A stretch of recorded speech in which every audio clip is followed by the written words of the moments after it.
오늘은 저번 영상에 이어 닌자고 속에서 나왔던 아이템들에 대해서 한번 알아보겠습니다. 우선 첫 번째는 송곳니 단검입니다.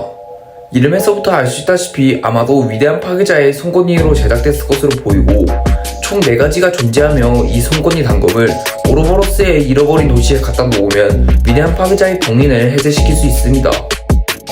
두 번째는 스네이크 지팡이입니다. 이 스네이크 지팡이는 기본적으로 각각의 뱀부족의 수장을 상징하는 증표로서 이용이 되기도 하는데 이 지팡이 가운데 있는 독을 통해 각 스네이크 부족의 독을 해독시킬 수도 있습니다. 그리고 이 5가지 부족의 독을 섞을 경우에는 위대한 파괴자의 봉인을 해제시킬 수 있는 송곳니 단검의 위치가 적혀있는 지도를 생성할 수도 있죠. 이 지팡이는 시즌10에서 잠깐 등장하기도 하였고 다양한 형태로서 차기 시즌에서 등장하기도 합니다.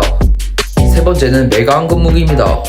메가 황금 무기는 세계관 내에서 최강의 아이템이라고 불릴 정도로 강력한데 기본 베이스가 되는 4가지 황금 무기를 황금 무기가 만들어진 황금산에서 합쳐놓은 형태로서 등장하게 되었습니다. 기본적으로 파괴가 아닌 창조의 힘을 다룰 수 있으며 사용자가 원하는 소원을 들어줄 수 있는 능력을 가지고 있습니다. 실제로 이를 통해 생명체 창조든지 죽은 생명체를 되살리고 시간여행을 하는 등 전지전능에 가까운 모습을 보여주었죠. 하지만 시즌2 시간여행편에서 닌자들로 인해 우주 어딘가로 날아가게 되었습니다. 네 번째는 어둠의 헬멧입니다. 이 어둠의 헬멧은 과거 오버로드가 제작했을 것으로 보이고 이 어둠의 헬멧을 쓰는 것만으로 최강의 군대라고 불리는 스톰아미의 소유권을 가질 수 있습니다. 이 어둠의 헬멧의 이용자는 스톰아미를 창조해낸 오버로드보다도 더 높은 수준의 지휘권을 가질 수 있기 때문에 다양한 의미에서 사기적인 아이템이라고도 볼 수 있겠네요.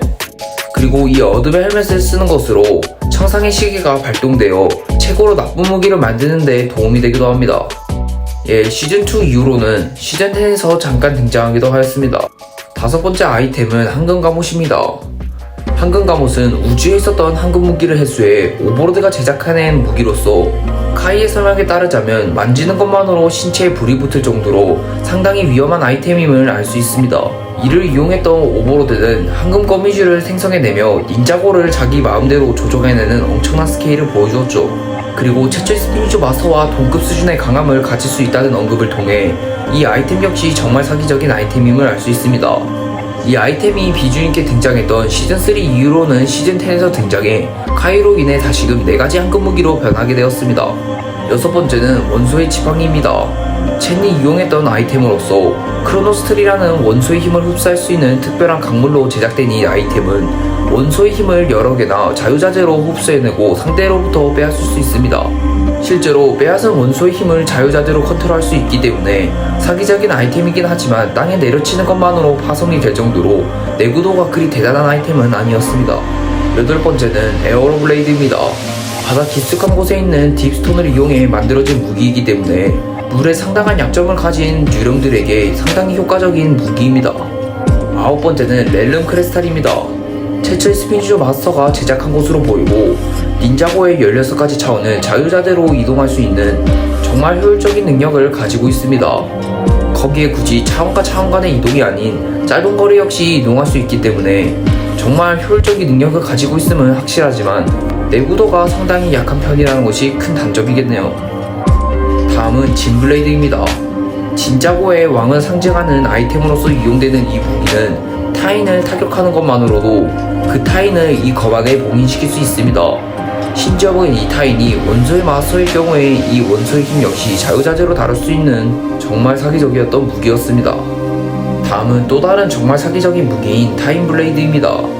이 타임블레이드는 원소의 지팡이와 동일한 크로노스틸이라는 특별한 강물로 제작되었으며 카이의 부모님인 레이와 마야가 만들었습니다. 다만 같은 재질로 만들어진 원소의 지팡이와 비교했을 때 단 한 가지 원소만을 빼앗을 수 있다는 그리 효율적인 능력은 아니지만 땅에 내려치는 것만으로 파괴가 되는 원소의 지팡이와 비교했을 때 검도 파괴할 정도로 튼튼하기 때문에 이 원소의 지팡이의 하위 호환이라고 말할 수는 없습니다. 어쨌든 이 타임블레이드는 이 시계바늘 형제의 능력을 빼앗아 무려 시간을 다룰 수 있는 사기적인 능력을 사용할 수 있는데 시간을 앞당겨 순간이동을 할 수 있고 시간을 되돌려 어떠한 일을 무로 되돌릴 수 있습니다. 거기에 일시적이지만 상대의 시간을 멈출 수 있고 상대의 시간을 느리게 흐르게 하는 등 정말 사기적인 능력을 보여줬으며 이 4가지 힘이 더해질 경우에는 무료 시간여행이 가능한 정말 전지적 능력을 갖고 어떤 무기였습니다. 다음은 티아란의 주전자입니다. 나닥한 진이 봉인돼 있었던 이 주전자는 그 강력한 나닥한 진을 봉인시킬 수 있을 정도로 뛰어난 설계의 봉인 능력을 가지고 있습니다. 다만 내구도가 그리 강력한 편은 아니고 중간중간 닌자고 시리즈에서 등장하는 모습을 보여주네요. 다음은 음의 블레이드입니다. 양사부가 이용했던 아이템으로서 특별한 흑마법을 다룰 수 있는 능력을 가지고 있는데 식물을 빨리 자라게 할 수 있고 차원의 틈을 열어 왕자의 땅과 공간을 연결시킬 수도 있습니다. 하지만 내구도가 그리 강력한 편은 아니지 콜의 흑의 펀치 한 방에 박살나는 허무한 모습을 보여주었죠. 다음은 도깨비 가면입니다. 최초의 존재들인 도깨비들의 힘을 다룰 수 있게 도와주는 이 아이템은 각각의 도깨비 수장의 힘을 가지고 있는 만큼 팔이 4개가 되던지 신체 스펙이 증가하게 되던지 염동력을 다룰 수 있던지 정말 다양한 능력들을 가지고 있습니다. 무엇보다 이 3가지 도깨비 가면의 힘이 더해질 경우에는 왕자의 땅의 길을 열어 죽은 자를 되살려낼 수 있습니다. 다만 죽은 자를 온전히 살려내는 것이 아닌 도깨비와 유사한 외형과 도깨비와 유사한 힘을 다룰 수 있게 부활시킬 수 있습니다. 다만 내구도가 그리 강력하지 않은지 차에 충돌하는 것만으로도 파손이 될 정도로 그리 강력한 내구도를 가지고 있지는 않습니다. 다음은 미지의 바다에서 나왔던 폭풍과 파도의 부적입니다.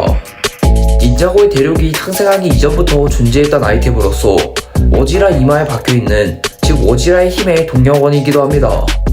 과거 니아드와의 전투에서 패배한 워지라는 이 부적을 손실하여 더 이상 활동할 수 없게 되었지만 카마르로 인해 이 부적을 얻게 되어 워지라는 다시금 깨어나게 되었지만 이하와의 전투에서 이 부적은 끝내 파손이 되었습니다. 마지막은 흑화한 황금 무기입니다.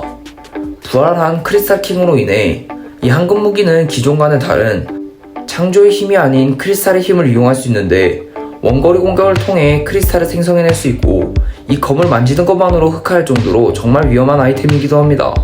다만 드래곤 폼으로 각성한 닌자들로 인해 이 흑화한 황금 무기는 원래의 모습을 되찾게 되었죠.